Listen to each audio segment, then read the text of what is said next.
계속해서 우리 이렇게 온라인으로 예배 드리는 성도님들께 예배에 동참하시는 방법 중에 헌금 드리는 방법은 늘 말씀드린 대로 웹사이트나 메일로 보내주시면 감사하겠습니다. 올해 2025년 재직 임명 우리 주보의 간지로 여러분 드렸습니다. 보시고 참조해 주시고요.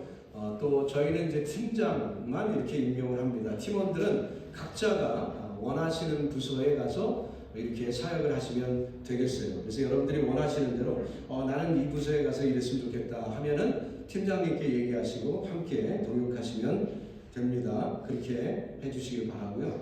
참고로 우리 교회 목장은 우리 교회에서 조직을 해드리는 게 아니라 여러분들이 선택하는 제도로 우리 교회는 운영을 하고 있습니다. 그러니까 여러분들이 원하시는 목장에 마음대로 가실 수 있고 바꾸실 수도 있습니다. 그러니까 여러분이 원하시는 대로 하시되 저희 목회진에게 알려만 주시면 됩니다.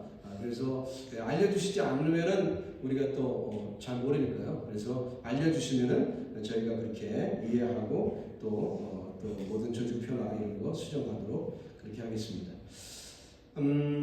별표는 신임 임명이니까 그렇게 하시고 또 동참해 주시기 바라고요. 행사 계획 보면 내일부터 신년 특별 새벽 기도회가 시작이 됩니다.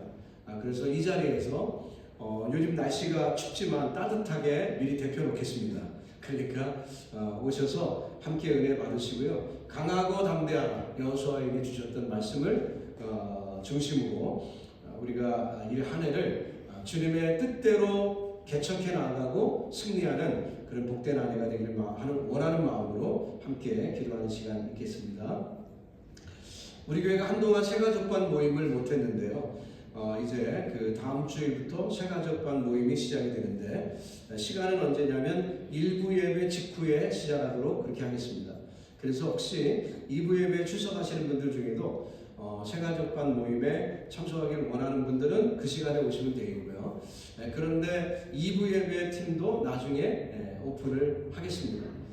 제가 1, 2부를 한꺼번에 하면은 체력이 도저히 안 될 것 같아서 일단은 1부 예배 끝난 다음에 우리가 새가족반 공부를 하고요. 그 다음에 그것이 마친 다음에 2부 예배 끝난 다음 시간에도 할 예정이에요. 그래서 우리 교회 성도님들 중에 다수가 이 새가족반을 수료를 안 하셨죠, 그죠? 그렇기 때문에 기회 되시는 분들, 시간이 되시고 원하시는 분들은 참석을 하실 수 있습니다. 시간은 한 20분 정도 걸립니다. 그러니까 길지 않습니다. 짧게 운영이 되니까요. 20분에서 늦어야 25분 그 정도 소요될 거예요. 그러니까 긴 시간 아니니까 여러분들 원하시는 대로 오셔서 함께 공부하시고 신앙에 도움이 되시기 바랍니다. 1월 생일 당하신 분들 성함이 있습니다. 예배 후에 펠로우십홀에서 축하하는 시간 있도록 하겠습니다. 지난 한 해 2024년 성경 퀴즈 열심히 하셨죠? 주보에 간지 성경 퀴즈 열심히 하셨는데 1년 동안 수고하셨으니까 시상을 할 예정인데 혹시 아직 제출하지 않으신 분들은 1월 12일까지 오는 주일까지 제출을 해주시면 그 다음 주에 시상을 하도록 그렇게 하겠습니다. 꼭 다음 주까지 밀렸던 것 다 제출해 주시기 부탁합니다. 1년과 한꺼번에 다 내는 거는 좀 불가능하겠죠. 1월달, 2월달 매일 성경 준비되어 있습니다. 여러분 보시고 또 신앙에 도움이 되시기 바랍니다. 또 한 가지는 주보에 간지 하나 더 넣어드렸는데요. 이거는 뭐냐면은 우리 그 가족 수양회 설문지입니다. 가족 수양회를 그동안 레이벌데이 위켄드에 주로 다녀왔는데 그러다 보니까 문제가 뭐냐면은 수양관이나 호텔을 예약하는데 굉장히 애로사항이 많습니다.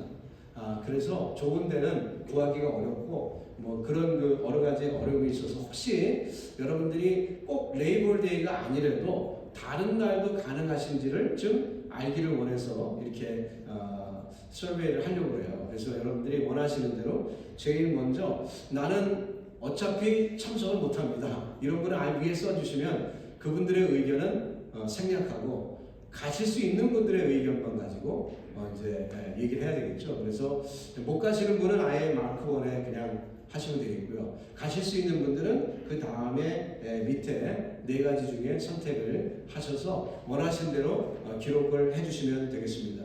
근데 혹시라도 4번에 이 날짜가 너무 와이드 오픈되어 있기 때문에 그 한 날짜만 딱 쓰기 뭐 하신 분들은 여러 날짜를 쓰셔도 돼요.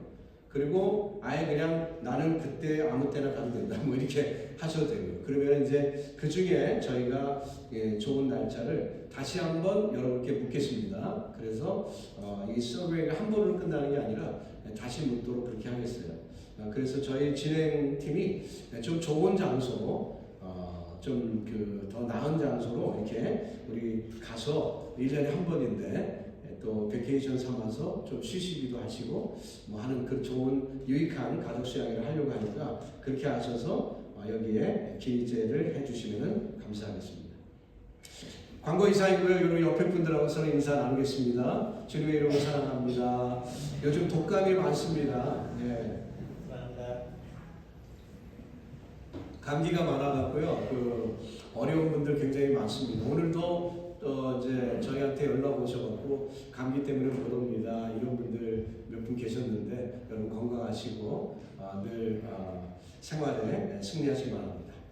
자, 이제 하나님 말씀 나누는 시간이죠. 우리 함께 기립하셔서 사무엘하 24장 1절로 7절 조금 깁니다. 우리 합독을 하겠습니다. 하나님 말씀이죠. 시작. 여호와께서 다시 이스라엘을 향하여 진노하사 그들을 치시고 다윗을 격동시키사 가서 이스라엘과 유다의 인물을 조사하라 하시니라. 이에 왕이 그 곁에 있는 군사령관 요압에게 이르되 너는 이스라엘 모든 지파 가운데로 다니며 이제 단에서부터 브엘세바까지 인구를 조사하여 백성의 수를 내게 보고하라 하니 요압이 왕께 아뢰되 이 백성이 얼마든지 왕의 하나님 여호와께서 100배나 더하게 하사 내 주 왕의 눈으로 보게 하시기를 원하나이다. 그런데 내 주 왕은 어찌하여 이런 일을 기뻐하시나이까 하되 왕의 명령이 요압과 군대 사령관들을 제쳐간지라. 요압과 사령관들이 이스라엘 인구를 조사하려고 왕 앞에서 물러나 요단을 건너 갓 골짜기 가운데 성읍 아르엘 오른쪽 곧 야셀 맞은쪽에 이르러 장막을 치고 길라앗에 이르고 갓딤 후시 땅에 이르고 또 다니안 땅에 이르러서는 시돈으로 돌아 두로 건거한 성에 이르고 히위 사람과 가나안 사람의 모든 성읍에 이르고 유다 남쪽으로 나와 브엘세바에 이르니라. 아멘. 찬송하시겠습니다.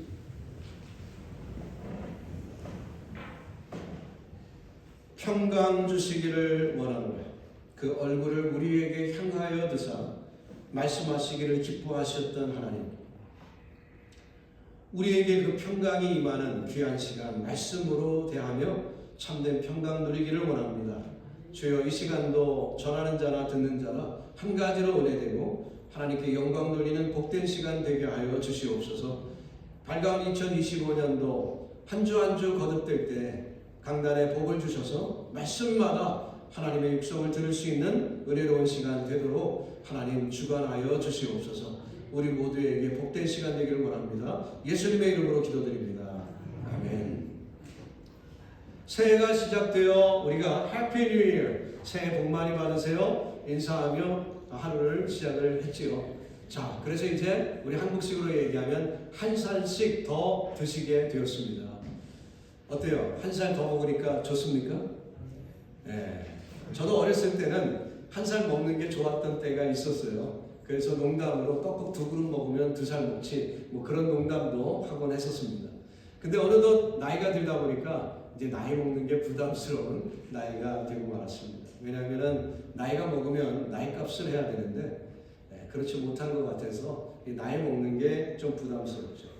사람은 일반적으로 나이가 들면 어느 정도 어렸을 때보다는 성숙해지는 것이 맞습니다. 하지만 나이 든다고 시험이 없어지느냐? 그렇진 않죠. 나이 들어도 여전히 시험은 오는 것이고 도처에 있는 그 시험에 우리가 어떻게 대처하느냐가 중요한 것이죠. 자, 우리가 다윗을 1년 동안 살펴보고 있는데요. 다윗은 노년에 많은 성숙을 이룬 것이 사실입니다. 그러나 오늘 이 사무엘하 마지막 부분에 24장이 마지막 챕터인데요. 이 사무엘하가 다 다윗에 대한 스토리 아니었습니까? 근데 이 다윗이 연약한 인간적인 모습으로 실패하는 모습을 오늘 기록하고 있습니다. 참 다윗의 말년에 승리한 모습으로 멋지게 활용점점 그래서 멋지게 끝나면 얼마나 좋겠어요. 그런데 이 다윗이 실패하는 모습으로 성경이 그 인생을 맺고 있습니다. 사실 잘못된 동기로 유다의 인구를 조사한 것입니다. 결국 하나님께서 간섭하셔서 전염병, 온역으로 7만 명이나 죽는 그런 어마어마한 사건이 벌어지게 되죠. 자, 이 사건은 분명 다윗의 잘못으로 기록하고 있는 말씀이죠. 근데 이 사건을 언뜻 우리가 세상적인 관점에서 보면 뭘 잘못했지? 인구조사한 게 무슨 잘못이야? 게다가 선례도 있는데 모세도 인구조사를 2번씩이나 했는데 다윗이 인구조사한 게 뭔 잘못인가? 이렇게 생각할 수도 있습니다. 자, 모세 때 2번 인구조사를 했었어요. 첫 번째는 민수기 1장에 나오는 대로 출애굽하자마자 그 백성의 수를 헤아린 적이 있었죠. 그때 장정만 60만 명이나 되는 큰 무리였음을 그렇게 성경은 기록하고 있고요. 두 번째는 민수기 26장에 이제 가나안 땅 정보를 앞두고 또다시 이제 그 땅을 분배하고 하는 과정에서 인구조사를 한 적이 있었습니다. 20세 이후에 싸움에 나갈 수 있는 장정들의 수를 헤아렸죠. 그건 뭡니까? 가나안 정벌을 해야 되니까 군사들입니다. 군인들이니까 그 군사에 적합한 수를 헤아리기 위해서, 파악하기 위해서 그 수를 헤아렸던 적이 있었어요. 자, 이렇게 선례가 있으니까 다윗이 한 행동에 대해서 뭐 그렇게 크게 잘못을 한 거지? 그런데 하나님이 그에게 징벌하신 정도를 보니까 무려 7만 명이 죽어버리는 이 사건은 어마어마한 사건 아닙니까? 하나님은 이것을 크게 보셨다는 거예요. 그의 잘못을 크게 보셨다는 거죠. 그러면 다윗이 어떤 모습의 실수가 있었는가 우리가 생각을 해봐야 되겠죠. 사무엘하 24장 1절에 보니까 역대상 똑같은 말씀을 기록하고 있는 부분이 21장이거든요. 거기에 이제 1절과 비교해 보면 이런 말씀이 나옵니다. 사단이 일어나 이스라엘을 대적하고 다윗을 격동하여 이스라엘을 계수하게 하니라 라고 했습니다. 자, 하나님께서 사단으로 하여금 다윗을 시험하는 일을 허락하셨다는 것입니다. 자, 이 경우 다윗이 영적으로 깨어 있었다면 시험에 빠지지 않을 수도 있었을 텐데 그가 하나님 앞에서 거룩하게 깨어있지 않았기 때문에 실패했음을 성경은 언급하고 있습니다. 자, 이것은 눈에 보이지는 않지만 영적으로 다윗이 위기 상황에 있었던 것을 이야기하는 것이고 그의 연약함을 드러내고 있는 것이죠. 특히 신하들의 간척이 있었는데도 불구하고 말입니다. 그런데 완강하게 다윗이 자기의 고집을 피워 실족하게 됩니다. 그런 면으로 보면 다윗이 얼마나 이 시험에 깊이 빠져 있는지를 알 수가 있죠. 망설임이 조금이라도 있었다면, 조금이라도 마음에 캥기는 마음이 있었다면 요압이 이야기할 때 그래 어쩐지 내 마음이 좀 불편했었어 뭐 이렇게 돌아설 수도 있었을 것입니다. 자, 그런데요, 그렇게 부하들이 다윗에게 진언을 하고 있어도 여전히 그는 고집스럽게 그 일을 진행하고 말았어요. 정말 큰 시험에 빠져 있었던 것입니다. 당시 환경은 어떻습니까? 당시 정세를 보면 주변 나라 중에 어느 나라도 이스라엘을 넘볼 수 없는, 이스라엘에게 손을 댈 수 없는 그런 환경이 있었습니다. 게다가 주변 국가로부터 조공까지 받고 있는 그 정도의 실력이 있었던 때였어요. 그렇기 때문에 이스라엘이 전례 없던 평화를 누리고 또 승리의 안정감을 취하고 있는 그런 때였는데 정말 모든 일에 이제 희망밖에 없다라고 얘기할 그때 다윗이 쓰러지고 맙니다. 여러분, 농사를 지어 보셨습니까? 뉴욕은 사계절이 있는 곳이죠. 그러다 보니까 이 여름철에 이 채소나 이런 것이 쭉쭉 자랍니다. 참 놀라울 지경으로 쭉쭉 자라요. 근데 그때 채소만 자라는 게 아니라 뭐도 자라죠? 잡초도 자랍니다. 잡초도 자랍니다. 태양빛을 많이 받는 그 여름철에 충분한 그 영양 공급이 있으니까 쭉쭉 자라지만 그러나 동시에 잡초도 자라고 있다는 것을 잊어서는 안 돼요. 여러분, 우리가 인생 가운데 건강하고 사업도 잘 되고 생활이 안정되고 자녀들에게도 뭐 모든 일이 잘 되어 있고 뭐 그런 환경이 위기의 때가 될 수가 있다. 그때 우리가 기억하고 또 기억해야 되는 것은 성도는 그런 시간에 깨어 있어야 된다는 것입니다. 만약에 그 육신적인 평안함 때문에 내가 자고 있는 순간 사단은 여지없이 나를 공격하기 때문에 여러분 혹시라도 모든 것이 편안하다, 정말 감사하다 그럴 때요 영적으로도 깨어있기를 주님의 이름으로 축복합니다. 여기서 우리가 이 성공의 위험성을 깨닫게 되죠. 고난도 우리에게 큰 위협이지만 사실 번영이 영적으로는 더 큰 위협을 주고 있다 하는 것을 성도는 잊어서는 안 되는 거예요. 그래서 2배로 더 조심해야 되겠죠. 만약에 잘못하면 자만감과 충족감 속에서 파멸의 길로 떨어지면 그 결과가 너무 참담하지요.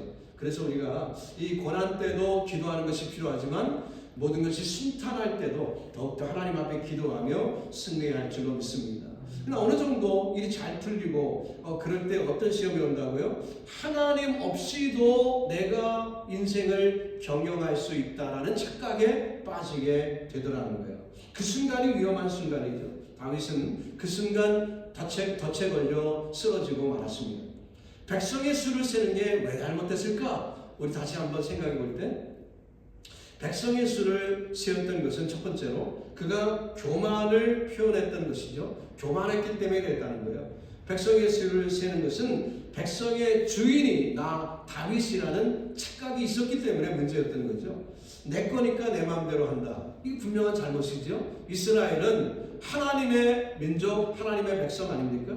그렇기 때문에 주인이 하나님이시니까 하나님께 묻고 허락을 받았어야 되는데 그렇지 않고 다윗은 자기 마음대로 이 일을 행하고 말았습니다. 두 번째로 이 백성의 수를 세는 행위는 이제 이스라엘이 견고해졌다라는 착각을 주고 있는 순간입니다. 그렇기 때문에 모든 공동체, 이스라엘 회중 전체가 안정권에 있다라고 스스로 자만케 만드는 설득력을 주고 있기 때문에 이게 문제가 된다는 거예요. 그래서 다 함께 이 공동체적인 교만이 있을 수 있다는 거죠. 우리 한국도 그렇고 이 미국도 그렇고 좀 교만하죠, 그죠?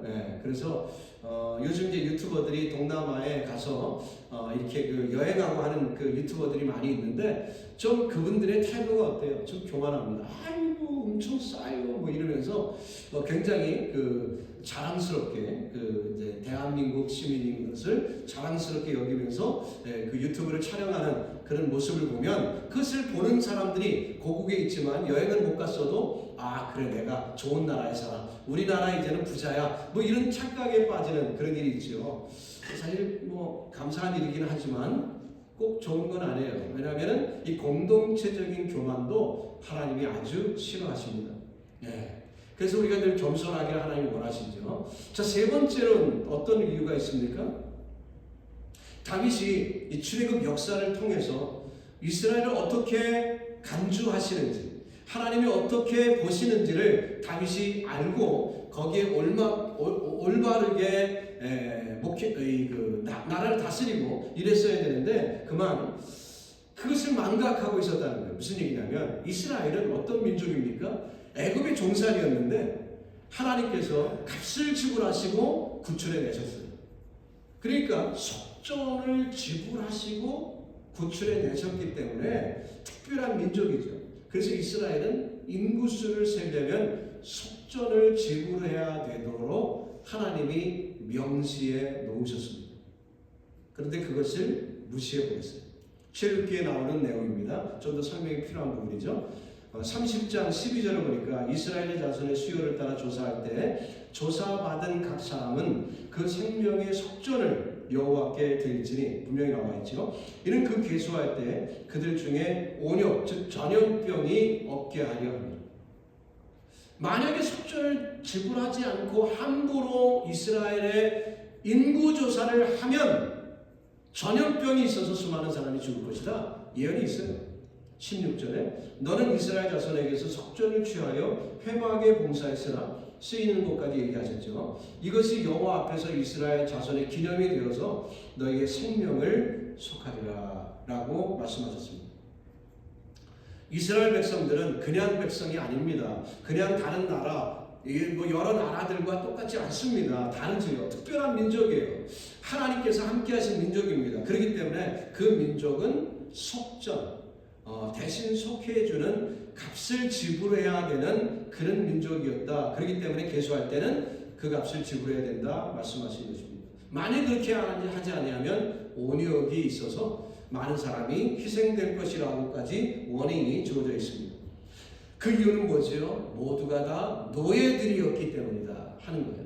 자, 이것이 우리에게 영적으로 어떤 의미를 줍니까? 우리 모두는 죄인이라는 거죠. 모든 사람이 죄를 범하였음에 하나님의 영광이 이르지 못한다고 했죠. 그러니까 다 죄인이기 때문에 예수 그리스도의 구속이 필요한 것처럼, 예수의 피값이 지불되어야 했던 것처럼, 이스라엘 백성들은 이런 구원의 사건의 예표니까 그들이 노예 신분에서 구속을 받은 이 일이 값을 지불하고 양의 피를 지불하고 그들이 사신과되었던 것이에요. 그렇기 때문에 만일 값을 지불하지 아니하고 수를 헤아리는 일이 있다면은 엄청난 화가 있을 것임을 성경은, 하나님은 예고해 주셨던 것이죠. 근데 다윗이 스스로 승리감에 도취하여 자기 힘을 계산하고 하는 마음으로 그 수요를 헤아렸던 것입니다. 결국 온역을 자처하게 되었던 거죠. 우리 하나님은 긍휼이 많으신 분이죠.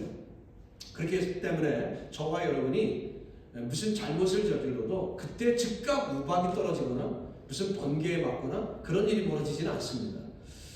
하나님께서 우리에게 충분한 시간을 주시고 우리가 회개하도록 주님은 기회를 주시죠. 긍휼이 많으시기 때문에 그래요. 자, 그런데 만약에 하나님의 구원 섭리에 엄청나게 중요한 사건이라면은 하나님이 강하게 역사하십니다.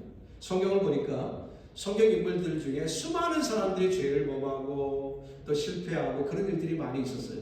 그러나 그때마다 하나님이 징벌하시고 그러시진 않았습니다.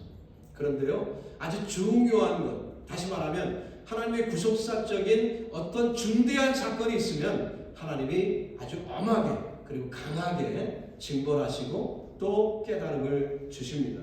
그래서 우리가 분명한 깨달음을 갖게끔 하시죠. 예를 든다면 모세가 광야에서 반석을 2번 친 사건입니다.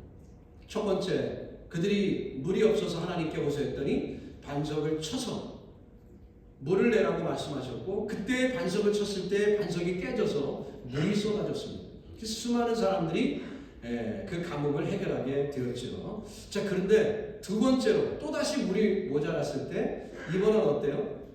하나님께서 반석을 명하여 물을 내라고 말씀하셨어요.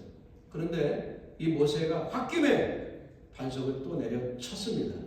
자, 근데 그것을 하나님은 굉장히 중대한 사건으로 여기셨어요. 아니, 명하셔서 내는 거나 쳐서 내는 거나, 아니 그전에는 쳐서 냈으니까 또 전례가 있으니까 또 친다고 뭐 이렇게 큰 잘못일까? 이렇게 생각할 수 있지만 하나님께서는 이 반석 사건을 통해서 우리에게 그리스도의 예표, 십자가 사건의 예표를 우리에게 주시고자 했던 거예요. 자, 유월절 사건이 너무나도 중요했기 때문에 유월절 사건과 십자가 사건은 오버래핑되는 그 예표의 사건 아니었습니까? 마찬가지로 이 반석 사건을 통해서 하나님은 우리에게 십자가 사건을 보여주시기 원했어요. 마치 그리스도께서 단번에 십자가에 달리심으로 말미암아 인류를 구속하셨던 것처럼 반석은 한 번만 깨지면, 한 번만 치면 되는 것이었습니다. 그래서 그 다음부터는 그냥 명하기만 해도 샘물이 나오는 거였거든요. 그런데 예수님이 단번에 십자가를 지시고 구원하신 사건을 이 반석을 한 번 쳐서 구원하는 사건으로 우리에게 보여주시기를 원했는데 그만 모세가 혈기를 내려서 실패함으로 인해서 하나님이 우리에게 주시고자 하셨던 그 원리, 스펙트럼, 그 큰 원리, 십자가 사건의 큰 원리를 그가 손상하고 만 거예요. 그렇기 때문에 하나님께서는 그 사건을 크게 보셨고, 그래서 모세로서는 가장 치명적인 징벌인 가나안에 들어가지 못하게 하는 사건이 벌어지고 만 것이죠. 자, 그래서 가나안에 못 들어간 게 단순히 모세가 혈기를 부렸기 때문이니까 그러면 너무 좀 심하시죠, 하나님이. 근데 그것 때문이 아니라 이렇게 중대한 이유가 있었기 때문에 하나님께서 크게 다루신 것입니다. 그래서 성경에 보면은 우리 상식이나 우리 경험으로 볼 때 뭐 그렇게 중요한 일인가 그렇게 크게 보이지 않는 사건들이 종종 있지만, 그러나 하나님은 그걸 굉장히 크게 보는 사건들이 있더라. 나중에 바울이 그 반석 사건을 가지고 그게 복음으로 하나님께서 어떤 예표를 주셨는지를 설명한 적이 있죠. 반석은 그리스도라. 분명히 바울이 그렇게 해석을 합니다. 바울이 성령의 감동으로 그것을 깨달았던 것이죠. 바로 그것이 하나님의 의도였어요. 그런데 하필이면 이 모세가 그것을 훼손하는 그런 어리석음이 있었을 때 하나님이 강하게 반응하신 적이 있었던 거예요. 지금도 이 백성을 계수하는 사건은 그냥 인구조사, 대충한 인구조사, 어느 나라나 하고 있는 인구조사와 같은 일이 아니었습니다. 왜냐하면 이스라엘 백성들은 하나님께서 구속하신 백성이기 때문에 이 구속사적인 역사를 우리에게 보여주는 일이고, 그러기에 마치 그 유월절이 소중했듯이 이 인구 계수는 너무나도 소중한 일이므로 속전을 지불해야만 되는 일이었어요. 근데 다윗이 그것을 무시해버린, 즉 하나님의 구속사적인 섭리를 무시해버린 일이 있었기 때문에 하나님은 강하게 징벌을 하신 것이고, 그렇게 우리에게 깨달음을 주신 것입니다. 앞서 소개된 역대상 21장, 같은 사건을 기록하고 있는 다른 성경이죠. 역대상 21장에 보면 1절에 이렇게 기록하고 있습니다. 사단이 일어나 이스라엘을 대적하고, 이런 말로 시작이 되고 있어요. 여기서 보면 일어나라는 표현이 나왔는데 이건 뭐냐면은 고소한다는 뜻이에요. 상소한다는 뜻입니다. 사탄이 다윗을 고소를 합니다. 하나님 앞에.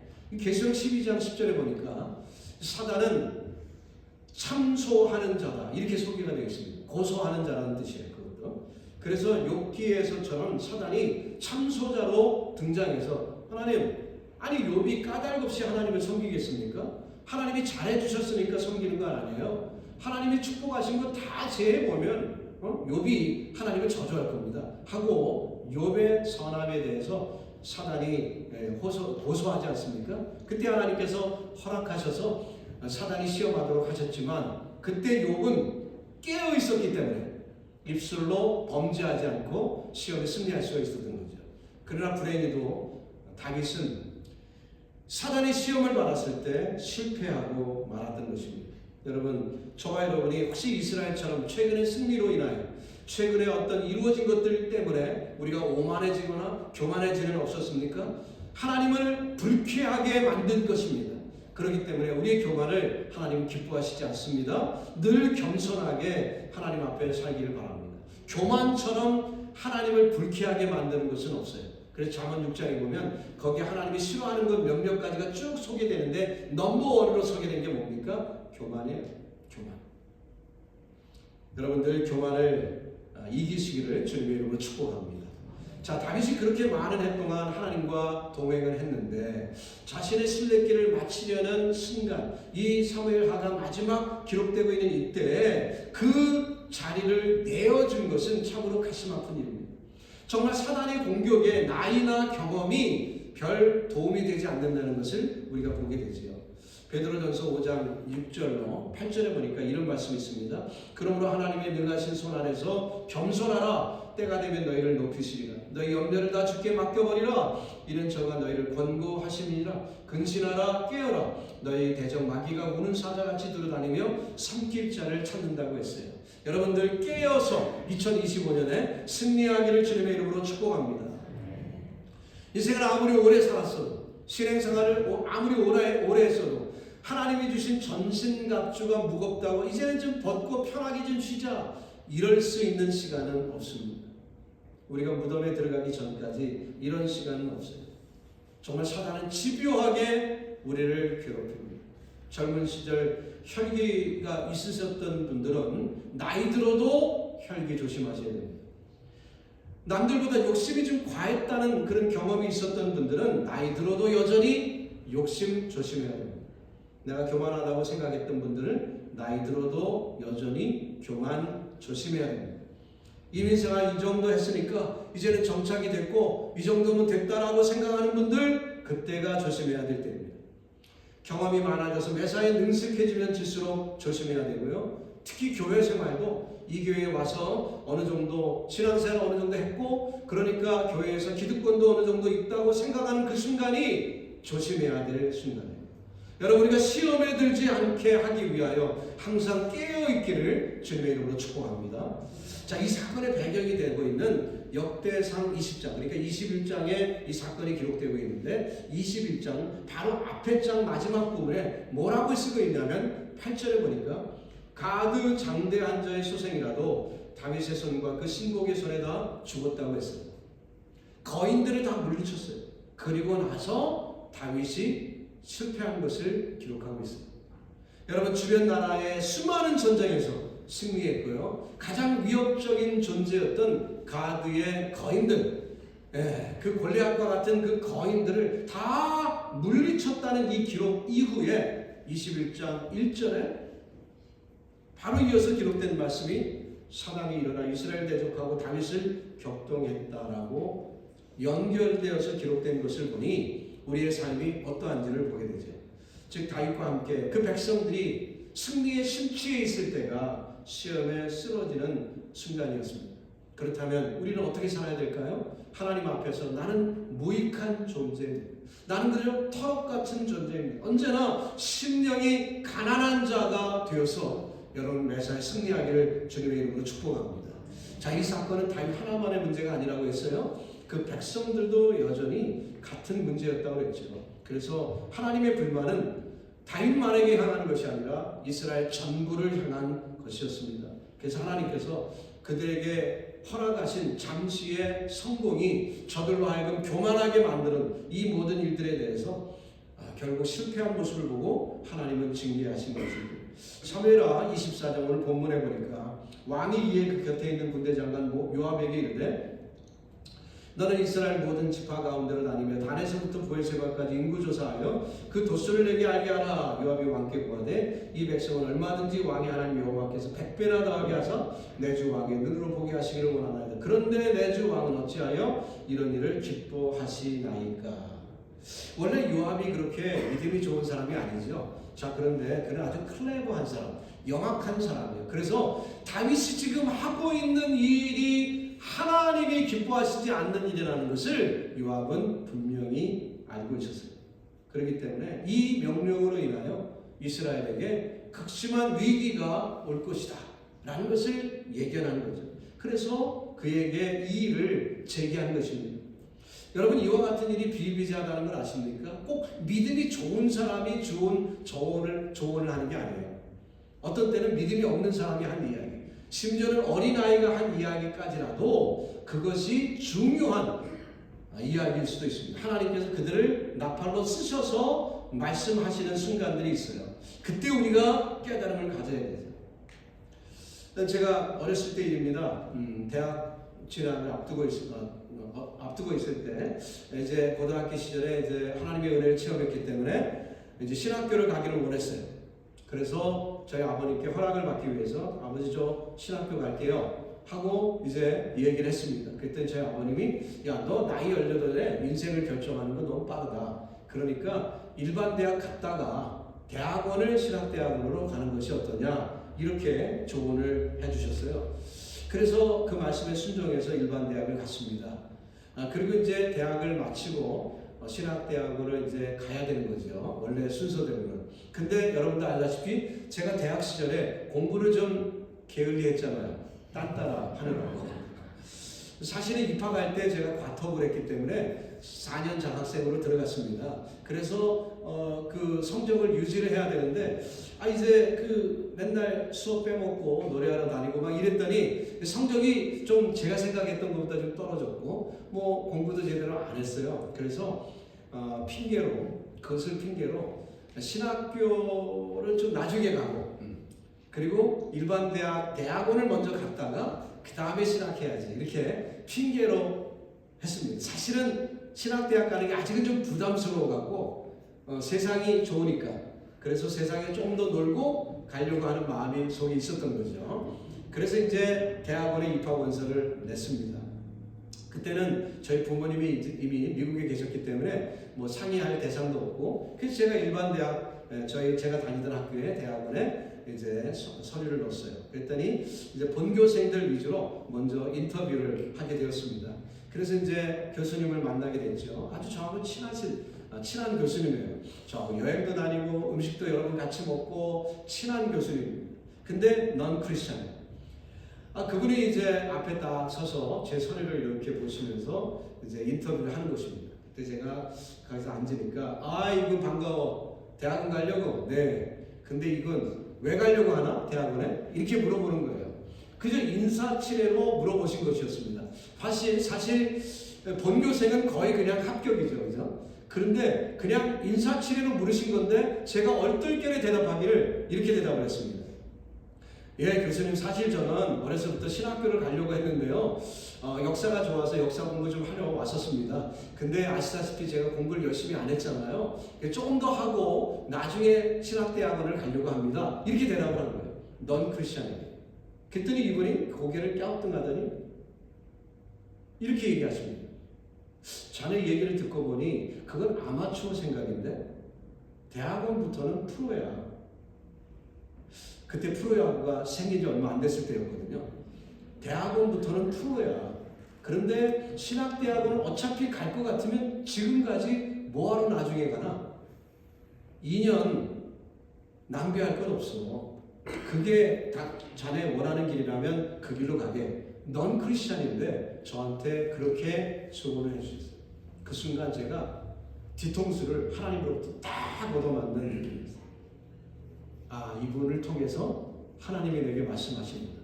그래서 뭐 인터뷰 길게 할 것 없이 그냥 그 자리에서 벌떡 일어나서 교수님 감사합니다. 아주 90도 각도로 인사하고 나와서 사당동으로 바로 가서 신학교 원서 받다가 제출을 했습니다.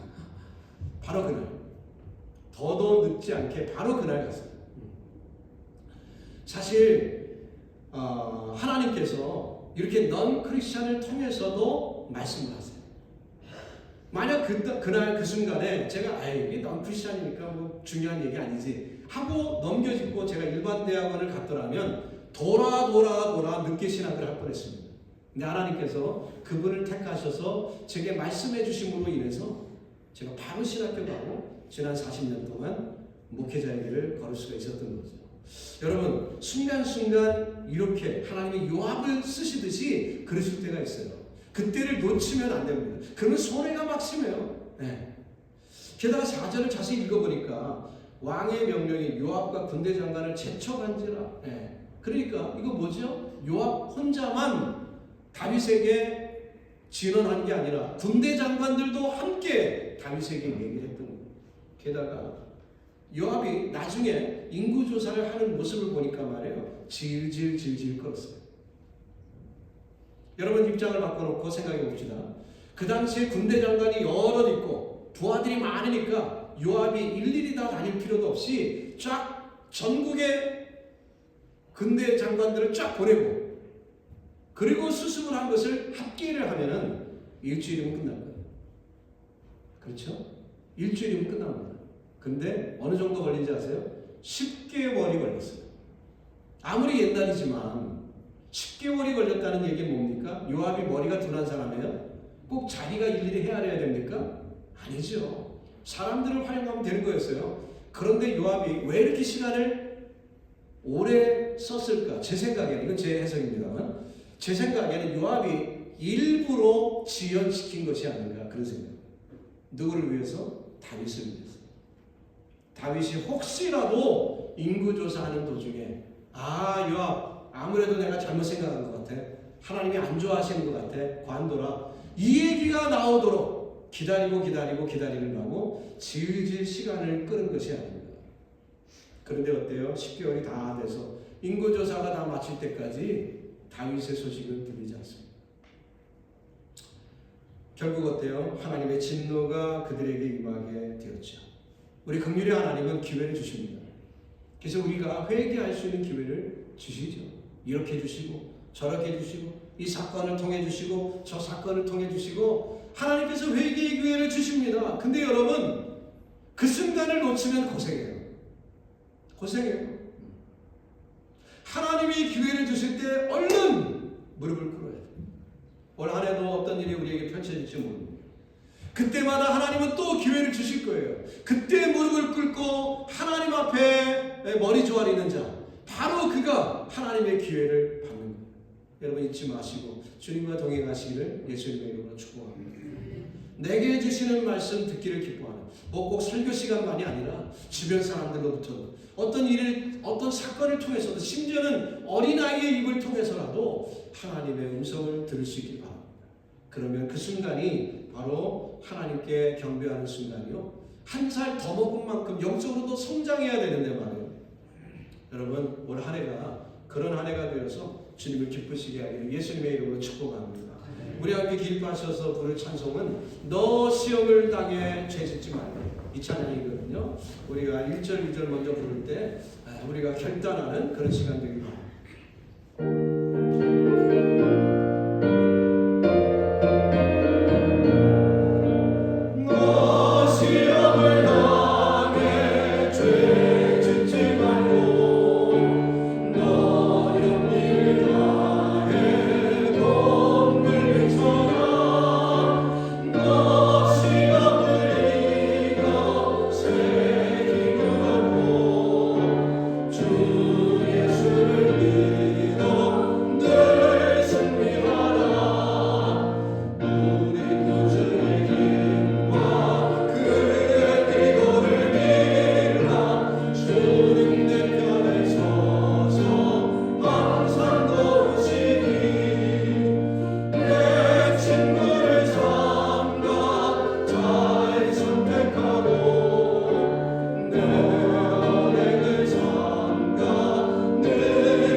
이 한 해도 어떤 시험이 우리에게 올지 몰라요. 그러나 여러분 담대하게 승리하는 깨어있는 성도들 되길 바랍니다. 우리 주여 한번 외치고 함께 기도하겠습니다.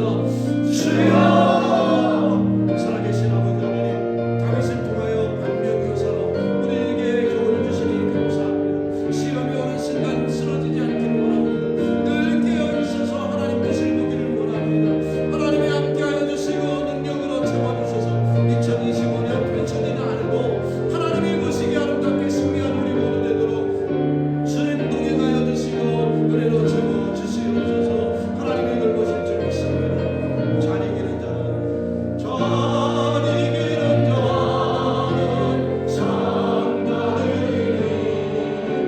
너나 숨지 말고 늘 전진하라. 내 구세주 예수 힘주시네. 주 예수를 믿어 늘 승리하라. 우리 구주의 힘과 그의 위로를 빌라. 주는 내 편에 서서 항상 도우시니. 아멘. 주님, 다윗을 통하여 반면교사로 우리에게 경고의 말씀을 주시니 감사합니다. 주여, 우리에게도 시험이 오고 우리에게도 다윗 같은 환경이 올 터인데 우리는 깨어있어 승리케 하여 주시옵소서. 하나님, 사단은 여전히 삼킬 자를 두루찾고 우리를 위협한다 할지라도 주여, 우리가 깨어있다면 욕과 같이 이길 수 있는 줄 믿습니다. 하나님, 우리에게 그런 은혜 주셔서 2025년 이 한 해 동안 실패하는 자 하나 없도록 주님 주관하여 주시고 믿음 가운데 승리하여 하나님을 기쁘시게 하는 주의 백성들 되게 하여 주시옵소서. 이제는 속전으로 값을 지불하시기 위하여 십자가 지신 우리 구주 예수 그리스도의 은혜와 아들 주신 아버지의 끝없는 사랑하심과 성령님의 감동교통 충만하심과 오늘 말씀받아 주의 뜻대로 살아 승리하기를 원하는 주의 백성들 머리머리 위 이제부터 영원토록 함께 있을지어다. 아멘.